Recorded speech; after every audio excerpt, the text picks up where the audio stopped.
So we're at the Confederation Centre today in Charlottetown, and we're here today hosting a valuation day where we're having the public can come in and bring works of art for us to take a look at, and we're doing our best to provide them with information and even values related to their artwork. When they get to the front door, they come in and have a seat with us. They take out their artwork, and then we examine it. So we take a look.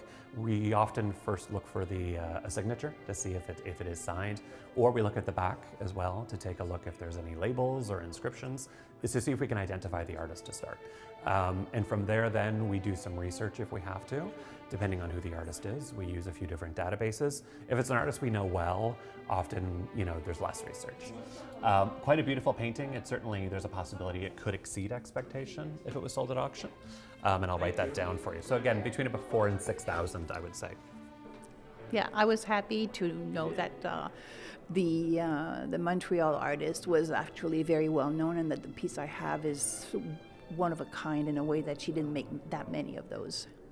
We do see a fair bit of art that's going to have just a decorative value, so under a few $100s, which is not uncommon. There's a lot of art that was sold, that's been sold historically in Canada and throughout the world that has a very limited value. But we also do see works of great value.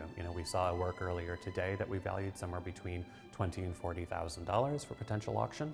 And so it's a real mix.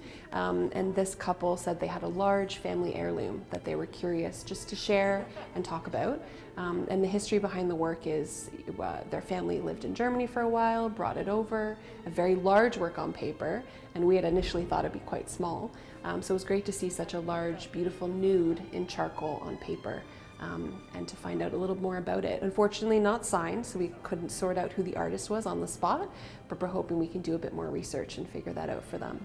So for us, it's really nice to see those works that you wouldn't have the opportunity to see otherwise, and to get that story from the person who owns it, how much they love it and how much they've taken care of it for years. That's what makes it for us.